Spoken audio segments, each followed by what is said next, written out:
सो ये रही अपनी KTM adventure 250 as per your choice. ये ऑप्शनल एसेसरीज हैं।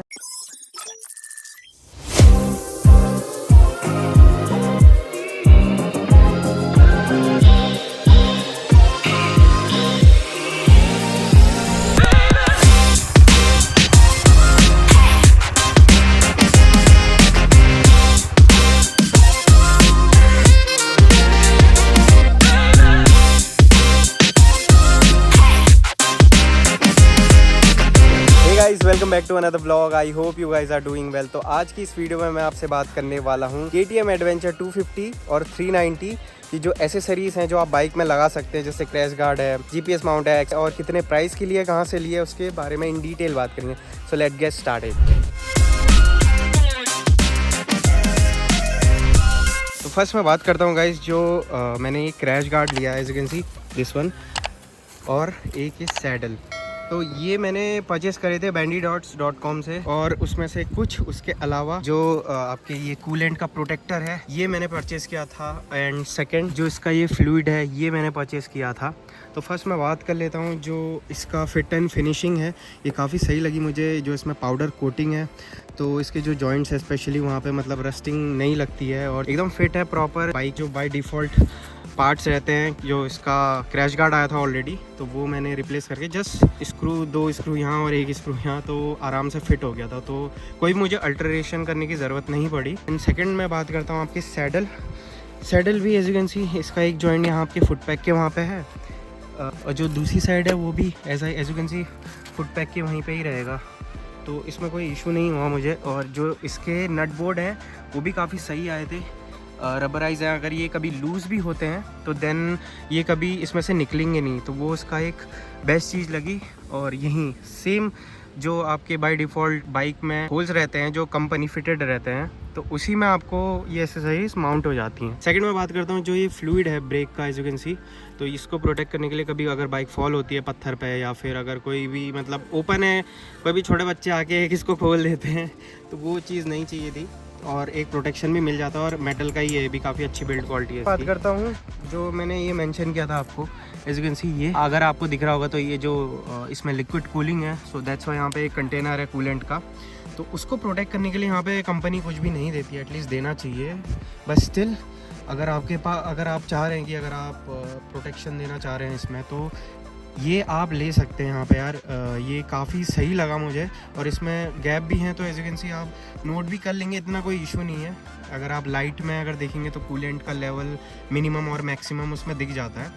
और जो इसका यहाँ पे अगर आपको दिख रहा होगा तो यहाँ पे फॉर्म भी है, तो ताकि आपकी जो फ्रेम है, कभी कभी ऐसा होता है ना कि जो दो मेटल पार्ट्स हैं वो काफ़ी टाइम तक अगर रहते हैं और अगर पानी जाता रहता है तो उसमें वहाँ पे रस्टिंग है या फिर वो इरोड होने लग जाते हैं, तो उस वजह से वहाँ रस्टिंग के चांसेस बढ़ जाते हैं। तो उसमें ऐसा नहीं है, तो काफ़ी फिट एंड फिनिशिंग काफ़ी सही लगी यार मुझे, ऐसी बात नहीं है, तो ये मेरे को पसंद आया था। सो अब मैं बात कर लेता हूँ जो एसेसरीज़ मैंने अलग अलग जगह से मंगाई हैं, ऐसा नहीं कि एक पर्टिकुलर जगह से मंगाई हैं, वो आप पे डिपेंड है। अगर आप लोग को एक कॉम्बो ऑफर में या सेल में कुछ अच्छा से मिलता है, मतलब सारे गार्ड्स हो गया या फिर नकल गार्ड्स है, व्हाटएवर इट इज़, तो आप वहाँ से डायरेक्ट परचेस कर सकते हैं। मैंने कुछ अमेज़ॉन से लिए, कुछ ज़ाना से भी लिए हैं, और कुछ बैंडीडॉट से भी लिए हैं।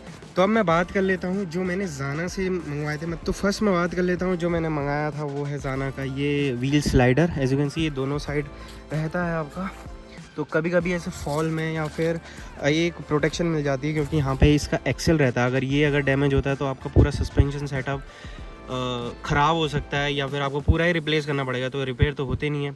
तो उसकी वजह से एक ये स्लाइडर है, तो ये थोड़ा प्रोटेक्शन दे देता है, उतना भी नहीं दे पाता, बट एटलीस्ट ये कि कभी फॉल होती है तो ये बचा लेते हैं। आगे ये बेंड हो जाएंगे बट ये इसको टूटने नहीं देंगे, तो ये इसका एडवांटेज था।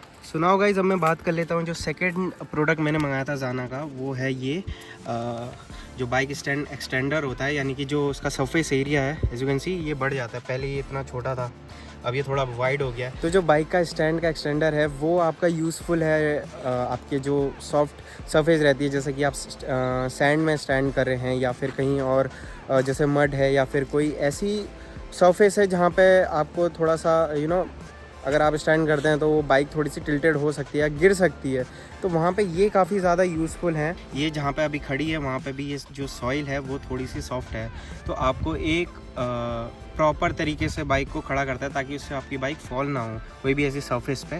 क्योंकि आपने जनरली देखा होगा जो एडीवीज बाइक होती है उनमें डबल स्टैंड नहीं होता है, एक दो को छोड़ के, बट ज़्यादातर जो एडीवी बाइक्स है उसमें डबल स्टैंड तो आता नहीं है। हालांकि लग जाता है, बट ये है कि दैट्स वाई कहीं ना कहीं उसको एक रिक्वायरमेंट रहती है।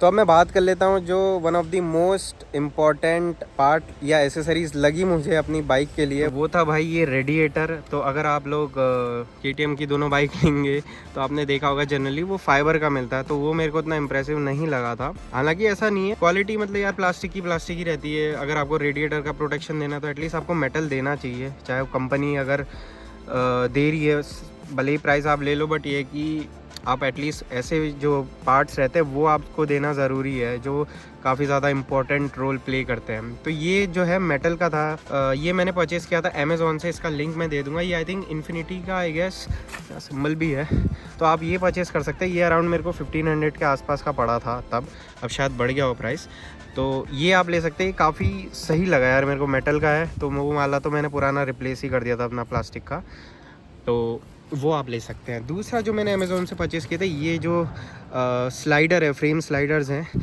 ये मैंने परचेज़ करे थे। तो ये मैंने 4 लिए थे, 2 इधर हैं और 2 उधर है इस साइड में। ये जो बैंडी डॉट से मैंने ये लिए थे क्रैश गार्ड, तो उसके साथ नहीं आता, ये मैंने एडिशनल लिए थे। तो ये मेरे को आई गेस 600 के 2 पीस पड़े थे, तो 1200 के लिए थे मैंने। थर्ड मैं बात करता हूँ जो मैंने अमेज़ोन से लिया था, वो था ये GPS माउंट। तो GPS माउंट पूरा मेटल का है, और जो ये वाला रॉड है ये भी मेटल का ही है आई गेस, थोड़ा सा इसमें प्लास्टिक का कोटा, अंदर रॉड है मेटल की। तो ये अच्छी क्वालिटी का, ये भी 1000 रुपीज़ के आसपास का था।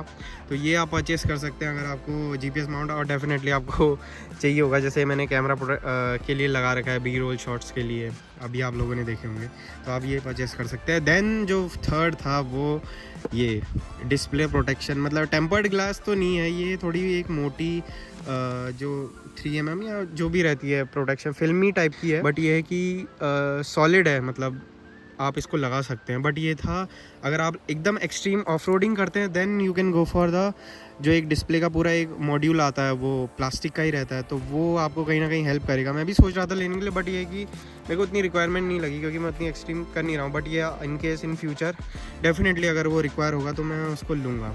तो नेक्स्ट मैं बात कर लेता हूँ एसेसरीज़ है, वो है ये चेन प्रोटेक्टर। तो इसको भी आप परचेज़ कर सकते हैं, ये इन्फिनिटी का, ये अमेज़ॉन से लिया था मैंने, तो ये भी आप परचेज़ कर सकते हैं। ये कहीं ना कहीं एक प्रोटेक्शन प्रोवाइड करता है। बट एक चीज़ है गाइस कि अगर आप ये चेन प्रोटेक्टर ले रहे हैं ना, तो उसमें एक चीज़ ध्यान रखना, जब आप पैडलॉक स्टैंड लगाएंगे तो ये रिमूव करना पड़ता है। तो एज यू कैन सी, अगर आपको ये दिख रहा हो, ये जो गैप है ये थोड़ा सा ज़्यादा होना चाहिए। अगर आपको कोई इस टाइप का मिलता है तब आप उसको ले लो बजाय इसके। तो क्योंकि मैं अभी सर्विसिंग कराने गया था तो वहाँ पे, या फिर चेन क्लीनिंग कराते हैं अगर पैडलॉक स्टैंड में लगा के, तो ये आपको रिमूव करना पड़ेगा, इसका आप ध्यान रखना।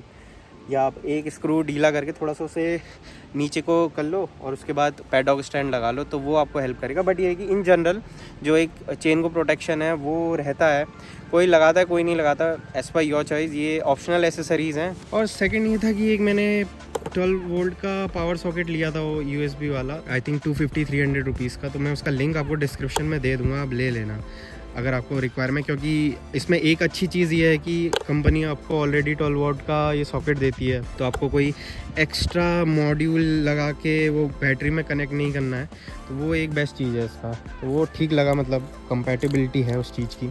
और एक और चीज़ है गाइस, जो आप इस बाइक के नकल गार्ड हैं वो कंपनी फिटेड आए थे प्लास्टिक के। हालांकि जो फिट एंड फिनिश है वो अच्छी है, नो डाउट, बट ये कि प्लास्टिक के हैं। तो मेरा प्लान ये है कि अगर आप ऑफ रोडिंग या लंबे टूर पे जा रहे हो तो मेक श्योर करें कि यार ये रिप्लेस करवा लें। हालांकि मैंने अभी नहीं करवाया, बट ये कि मैं कराऊंगा इसको चेंज, क्योंकि ये प्लास्टिक के हैं तो यार ये टूट जाते हैं। इसमें कहीं ना कहीं हल्के हल्के ना थोड़े से क्रैक पड़ गए हों, क्योंकि टाइट ज़्यादा हुआ होगा, कभी इम्पैक्ट आया होगा, बट टूटा नहीं है। बेसिकली प्लास्टिक अच्छा है उसका। तो और इसका अराउंड कॉस्ट मैंने पता किया था शोरूम में, तो वो अराउंड 1500-1600 रुपीज़ का है। तो उससे बेटर है कि आप कोई दूसरे ले लें जिसमें एक प्रॉपर रॉड आती हो, उसका एक यूज़ रहता है। ये हैंड के प्रोटेक्शन ऑफ कोर्स चाहिए रहता है। कुछ जैसे एसेसरीज़ हैं वो एज पर योर चॉइस की अगर आपको रिक्वायर्ड है, जैसे वो चेन प्रोटेक्टर है, तो इस तरीके के GPS माउंट है, अगर आपको लगाने हैं तो आप लगाइए, otherwise you can avoid it. बाकी जो कंपलसरी टाइप के मैं कह सकता हूँ, जैसे ये सैडल है और क्रैश गार्ड है बॉडी फ्रेम का, अगर आपको लगाना है तो आप डेफिनेटली लगा सकते हैं। अगर आप कुछ ट्रेल राइड करते हैं या कुछ इस तरीके के, अगर आप नॉर्मल सिर्फ टूरिंग करते हैं तो जो इसके जो स्टॉक में आते हैं, जो ऐसे दो स्लाइड्स रहती हैं, तो वो भी अच्छे हैं, ऐसी बात नहीं है, वो आपको प्रोटेक्शन दे सकते हैं बाइक में। तब आप कहोगे फिर लगाया क्यों, तो वो इसलिए लगाया क्योंकि कभी कभी ट्रेल राइड में होता है कि जनरली जो उसका फाइबर है ना वो ओपन है, तो अगर ये फॉल करता है तो एटलीस्ट ये वाला पर्टिकुलर एरिया बचा लेगा इसको, तो ये कहीं ना कहीं हेल्पफुल है। सो जो नेक्स्ट एसेसरीज़ थी वो थी आपकी ये हेडलाइट ग्रिल। तो वो मैं काफ़ी टाइम से ढूंढ रहा था, वो मिली नहीं मुझे। ज़्यादातर जो अवेलेबल है हेडलाइट ग्रिल वो है आपकी 390 एडवेंचर के लिए, वो प्रॉपर फिट एंड फिनिश के साथ आती हैं। हालांकि नीचे से तो हो जाता है वो प्रोटेक्शन, उसका जो क्लिप्स रहती हैं वो लग जाती हैं उसमें, बट ये है कि जो ऊपर वाला है, अब 250 के लिए थोड़ी अल्टरेशन करनी है, तो वो मुझे नीचे एकदम प्रॉपर फिट एंड फिनिश हो कि आप प्रॉपरली लगा लो। अगर आप लोग को कुछ आइडिया तो आप डेफिनेटली मुझे कमेंट में बता देना यार, तो मैं उसे परचेस कर लूँगा, क्योंकि ये पूरा ओपन रहता है ना, तो कभी टूटने का या कुछ चिपिंग स्टोन है वो लग गए, स्क्रैच लगे, तो वो हो सकता है इसमें। सो आई होप गाइज आपको ये वीडियो इन्फॉर्मेटिव लगी होगी। अगर आप 250 या 390 एडवेंचर लेने का प्लान कर रहे हैं या ऑलरेडी ओन करते हैं, तो ये एसेसरीज आप एक बार देख सकते हैं, और आपको जो भी पसंद है आप परचेस कर लेना। अदर देन दैट उसके अलावा जो एसेसरीज़ है वो मेरे को अभी फ़िलहाल के लिए, तो अगर मैं इन फ्यूचर लगाऊंगा तो डेफिनेटली आपको बता दूंगा। बाकी जो कुछ एसेसरीज़ है वो आप अपने हिसाब से देखना, जैसे कोई बॉटल होल्डर है, या जैसे मैंने पंक्चर किट भी ले रखी है तो वो मैंने अंदर रखी हुई है, तो कुछ इस तरीके की एसेसरीज जो आपको डेफिनेटली काम आएंगी आपके लॉन्ग टर्म में, तो ये आप ले सकते हैं। और बाइक प्रोटेक्शन के लिए तो मैंने आपको प्रॉपर बता दिए हैं। अब नेक्स्ट वीडियो में बात करेंगे कि जो एसेसरीज़ हैं एक राइडर के पर्सपेक्टिव से, और जो आपके यूटिलिटी जैसे बैग सैडल बैग है, जैकेट है, वो मैंने कहाँ से लिए, वो भी सब अलग अलग जगह से लिए हैं। तो आप लोग मुझे कमेंट डाउन करके बताना है कि अगर आपको वीडियो चाहिए तो। एंड आई होप आपको ये वीडियो पसंद आई होगी। पसंद आए तो please do like, share and subscribe the Kumaoni Riders vlog. And आप ऐसे ही कमेंट करके बताना मुझे कि आपको किस टॉपिक पे बात करनी है इसमें, तो उसके बारे में इन डिटेल बात करेंगे। तो जल्द मिलते हैं एक और नई मेरी वीडियो में। Till then stay fit, keep riding and love you all guys, bye.